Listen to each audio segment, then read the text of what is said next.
Uh, you know, I haven't checked up on Rainbow High in a bit. It would be cool. Catch up, see what's up, see what new dolls are coming out, what's going on with the show. Wait, a, a reboot? It hasn't even been 5 years. What do you mean they're gonna do a reboot? Fine. I'll do it myself. Hi, hello, my name is Anarchy, your personal magical hellspawn summoned upon the mortal plane to unleash the ravenous amount of creativity I have lodged in my brain.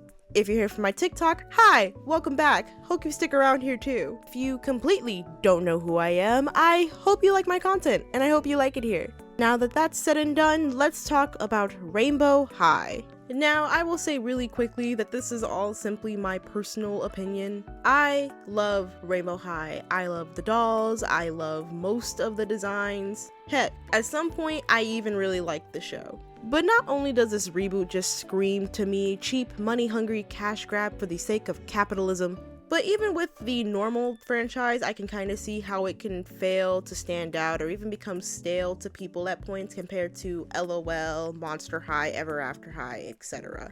As you can probably allude to if you know this fashion doll line, you know the dolls are actually very high quality. And frankly, the designs never really fall below decent. However, there are times where I feel like the characters lack a distinct or unique look that really represents them as a character, and things can feel really samey or even repeated at times.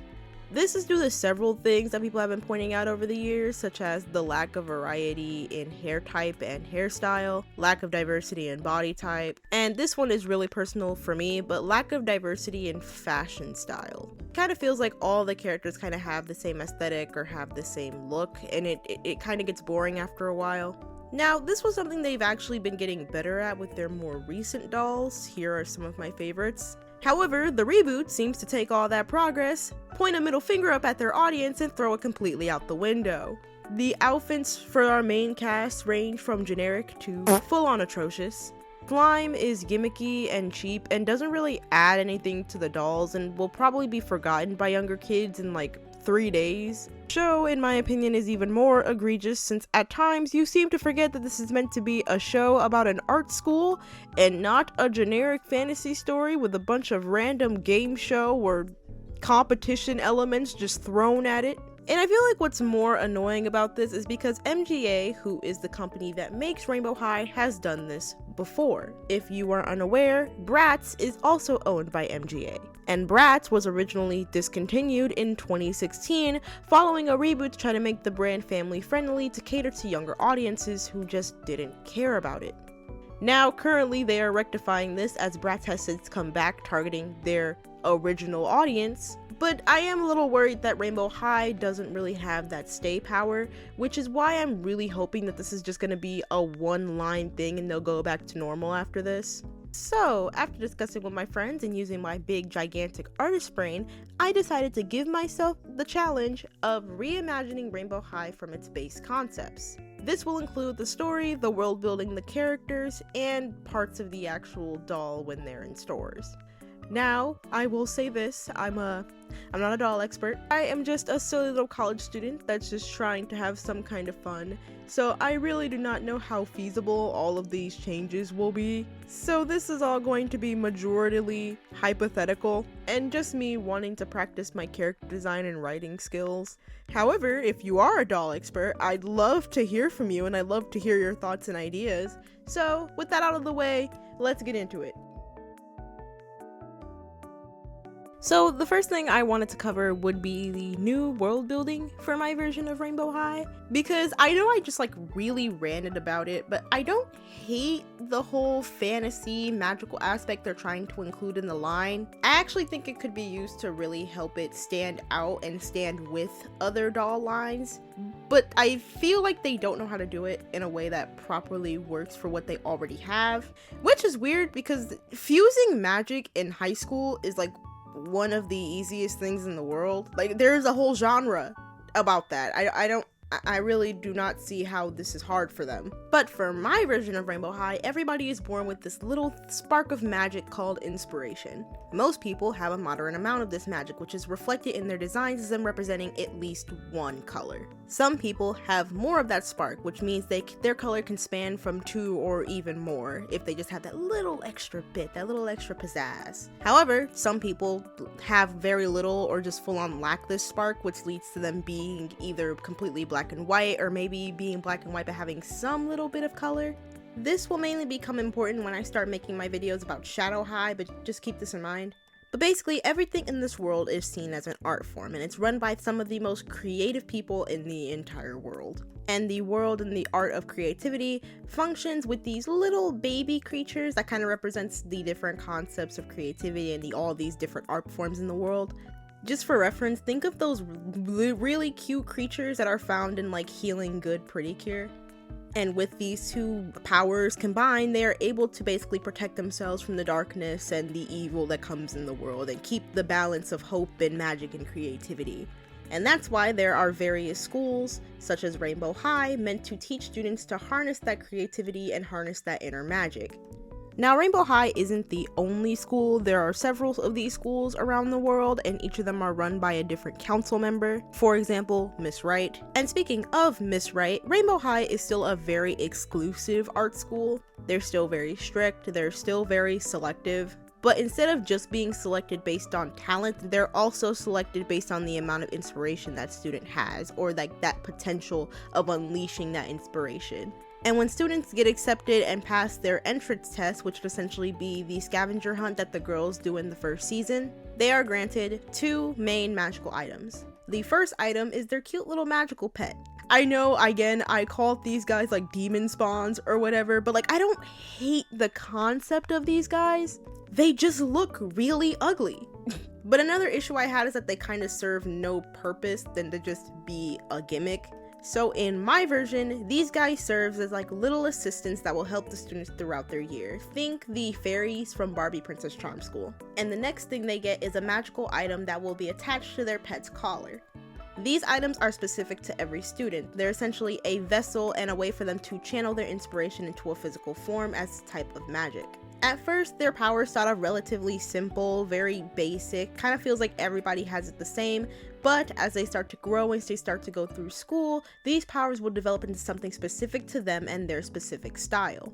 Just to keep like the magical world aspect, there are magical worlds within the Rainbow High universe. Some of them are hidden in the schools. For example, we see Violet go on a scavenger hunt throughout Rainbow High, and I thought it would be cool if there was like some hidden magical portals down there somewhere. However, there are also several other portals hidden throughout campus and just hidden throughout the world they live in, which would lead them to other schools and other worlds that have some sort of creative element to them that will give our girls some kind of magical adventures to go on while also having magical bits implemented into their schoolwork. Like maybe Skylar has to learn to use this ancient magical sewing machine, or Violet finds and accidentally uses this cursed camera that causes a bunch of shenanigans. I'm thinking stuff like that. And as for the rest, the little details, the dolls will go back to having 2 outfits in every box because I really do not know why they got rid of that. But they'll also have their cute little animal pet as like a squishy because I don't want it to just be in there as a figure that just kind of sits around and does nothing. Now moving on to the series, the really only critique I have of it is how blatantly unstructured it is. And a lot of this lack of structure comes from the fact that MGA wants to try to shove as many characters into a season at a time. Unlike Monster High, for example, they have no idea how to balance the amount of characters that live in this universe. So they kind of just shove them all in one place and expect you to care about them, which doesn't help considering all of them tend to feel like they have the same personality after a while because none of them are given the space to breathe to be their own character outside of basic character tropes. It's not like they don't try to include moments that may be like more serious and include more development, but because there are so many characters, they have to constantly be speeding past these moments. For example, we were supposed to get an arc about Sunny and Luna's relationship and why they call each other the evil twin sister. But after a few episodes into season 3, we never hear about that again, and the next season they're just suddenly cool. Now before anyone says anything, I know, this is a show for kids. However, I personally think that this is kind of a dumb excuse because Monster High was also for kids. Ever After High was also for kids. Bratz was also for kids. Even Monster High now, even though I personally cannot find myself to be interested in it, does have some pretty good writing and some pretty decent characters. Especially when you're trying to sell something to them, you'd think you'd want to give your audience something of at least decent quality for them to consume and enjoy. But that is a ramble for another video. I think it's time to start reimagining our first character of the series, Amaya Raine. Now, a big issue I kind of have with Rainbow High as a whole that I wanted to keep for this section is the fact that it didn't really feel like it had a protagonist. I feel like every doll line kind of has their poster child. In Monster High, it was Frankie, and now it's Claudine. In Ever After High, it was Raven and Apple. In Bratz, they kind of share that spot depending on like the subject matter they're focusing on the episode or movie. Originally, I thought Rainbow High's protagonists were Violet and Sunny. They're the first characters we're introduced to, and they're also the characters we follow the most of. They're also the ones to introduce the first conflict of the story. However, this changed when we got introduced to Amaya in the middle of the first season. And she kind of took all of that attention, but on top of that, just visually, I'm pretty sure she's supposed to be the protagonist. She's one of the only characters who has the full rainbow as her color. The only other character who does is a character named Jet Dawson, who is basically a celebrity at the school. However, despite all of this, I don't actually have anything to say about Amaya. And that is because Amaya Raine is as flat and bland as white bread. She has very little character of her own, and I think this is an issue of a result of trying to make her too much, which ends up making her nothing at all. This doesn't mean there's nothing I can work with, however. There are some episodes where Amaya has struggled with her sense of identity. For example, in one of the newer seasons, she has this big issue about not knowing what her core color is and thinking she has to stick to just one. So she ends up hanging out with all of the girls to kind of try to figure out what that is. She also has moments where she's just blatantly over emotional and unhinged, and it's the funniest thing I have ever seen in my life. Like my favorite show, Project Fashion! We just won't sleep or shower! Shouldn't you just roll them on the rack? Rats are the enemy! So with this in mind, I took these traits and I absolutely ran with them. My version of Amaya, similarly in the show, is the new girl in school. She's an emotional, awkward, overthinking people pleaser with a lot of workaholic traits. She's just like me for real. People often underestimate her, especially since when we first meet her, she's mainly wearing white and doesn't really have a lot of color on her. And it doesn't help that she's someone who struggles a lot when she's not in her element. She can be clumsy, she can get lost in her own head a lot. But she can also hyperfixate on things, which leads her to honestly be a little bit harder to work with. She often tells people what they think they want to hear, often not interjecting her own ideas or really just throwing her own ideas to the trash to rot in favor of doing something somebody else wants to do, which leads her to feeling worse about herself and her work, and it's an endless cycle. At first, similarly in the show, the only one who's really willing to get close to her at first is Sunny, because Sunny is willing to get close to everyone. However, she does also often get burnt out because of her people pleaser habits and the habits in her work, because she never does what she really wants to do. I feel like this is something a lot of artists struggle with the need to please everybody, so we change our work to do that and we start drawing and making things we really don't want to make, which leads to us burning out really quickly. And I really wanted to emphasize that in Amaya's journey.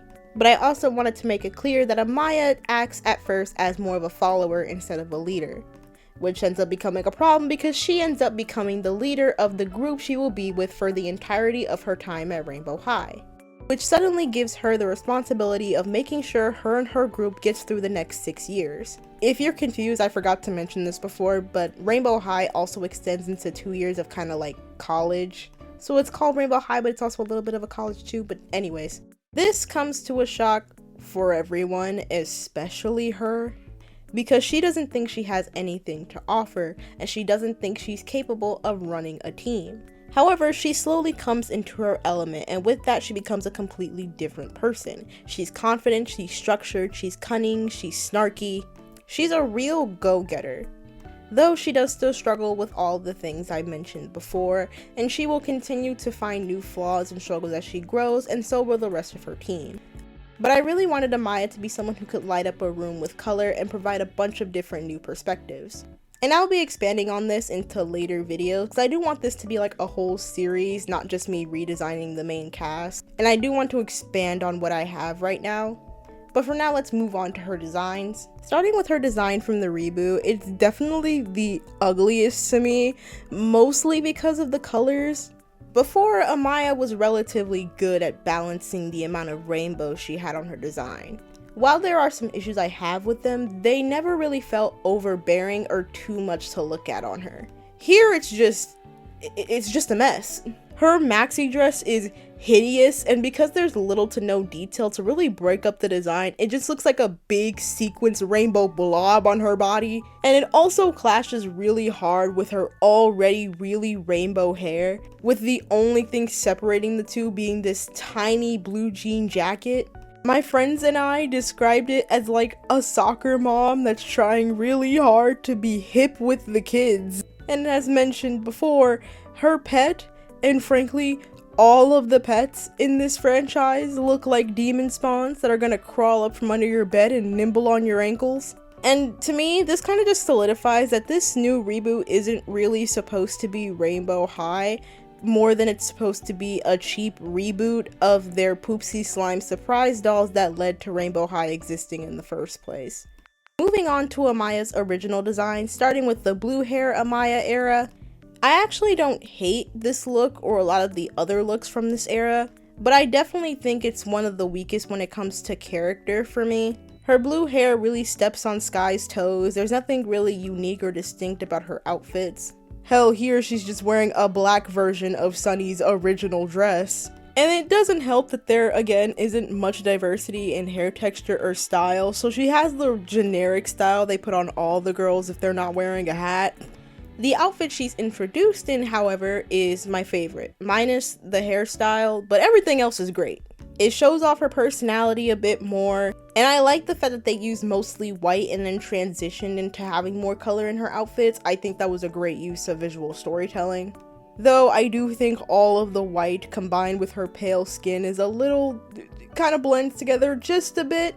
But other than that, I have no issues. I don't really have any complaints. I would review all of her other outfits, but we don't really have time for that, so let's move on into my redesign. My redesign, I wanted to use the visual storytelling idea by giving Amaya one outfit that's mostly white and another that's mostly has more color. And as you can imagine, this was really hard. Rainbow overall is a hard set of colors to work with because you have to try to figure out how to balance all of these colors without trying to make it too much. But I knew the first thing I wanted to do was start with her silhouette, like I do with all of my character designs. Silhouette, even in dolls, to me is very important, and I think diversifying the silhouettes a bit more would help the Rainbow High characters stand out from each other because they all tend to have the same silhouette, excluding some exceptions. And this is why I kind of do everything in like a building block, blocking everything out type of way, so that way the silhouette is clear. This also helps me focus more on shapes instead of worrying about all the little details, because this is something I actually struggle with, and I'm gonna give you guys some advice.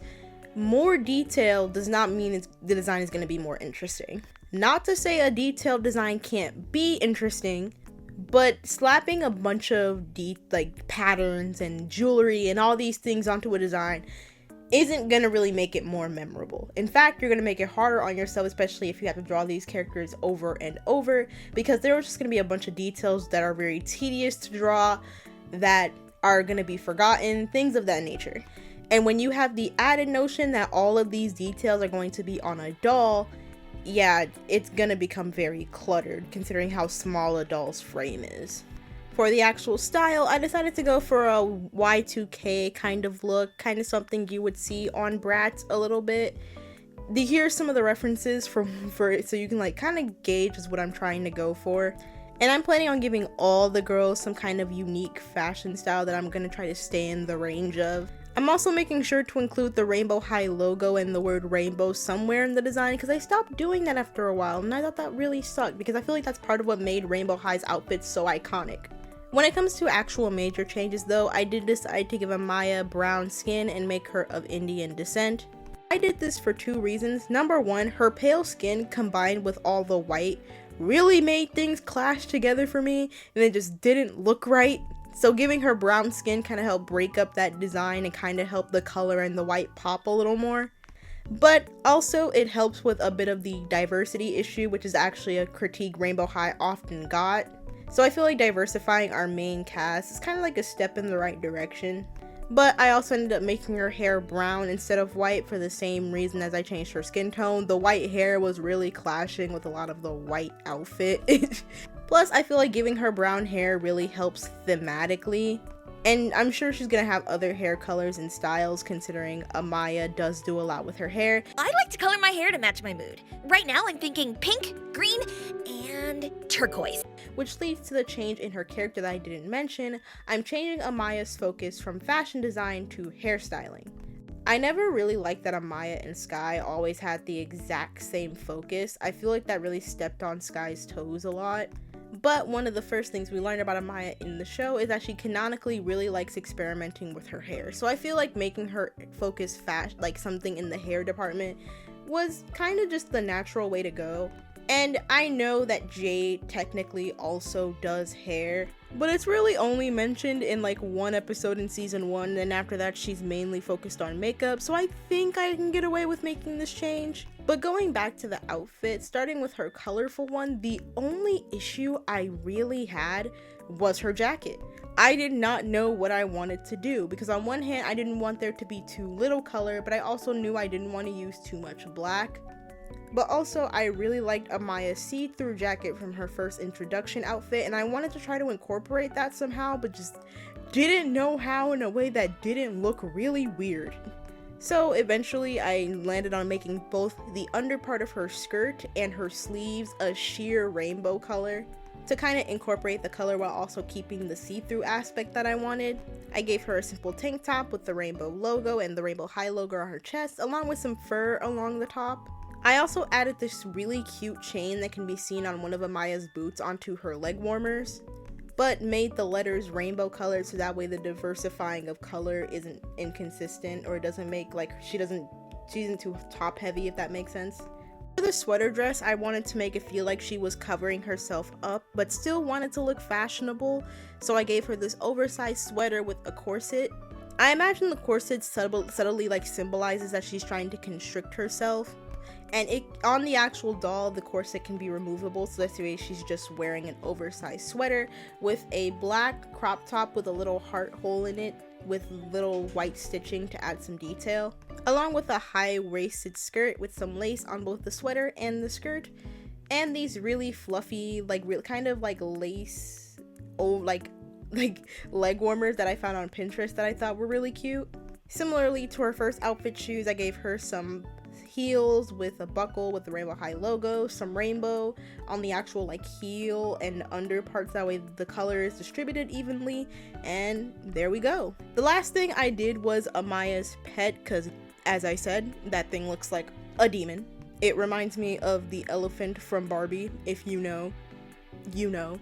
But I actually didn't change much about him. The only thing I really disliked was the fact that it was just a unicorn. Now you might be wondering why that's a problem, but every pet in this world has a unicorn horn. So it kind of makes Amaya's pet looks like he's just a horse. So I slapped some wings on that bad boy to make him more majestic, and I changed his name because I thought Rainbow Weave was stupid. So now his name is Razzle Dazzle because I thought that name was cute and funny. Amaya's magical item, as seen as Razzle's collar, is a hair dye brush. And for her ability, after a lot of thinking, I came up with something called a chroma infusion, meaning Amaya can essentially make magic hair dye. It can give people and herself different abilities. It can change her hair color, some like different enhancements, just a bunch of temporary effects like that. It's something that's pretty hard for her to control though, because just like with actual hair dye and the actual process, you make one mistake, you have the risk of your hair either falling out or turning green and causing a lot of shenanigans. However, I do think it works a lot for Amaya's journey of self-expression and like self-worth and stuff like that. But that's all I have for you guys today. I really like how Amaya turned out. I'm excited to make more videos in the future. Originally, I was gonna put Ruby in this video, but I eventually did not have time, so I'm gonna be doing her and Poppy next video. What do you think of the reboot? Do you think people are overreacting? Do you think that it could be a cool idea? Or do you also hate it and you're scared of the future of this doll line? What do you think of the concepts I've made up? What do you think of a show, and what do you think of Amaya? Please let me know down below. If you have nothing much to say, that's cool. Just leave a like, that helps. I'm really excited about this, and I really hope you stick around for other content because I have a lot of that planned for you. So I really hope to see you in the future, but for right now, I need a nap. I'll see you when I'm summoned again, and I hope you have a great day and a great tomorrow.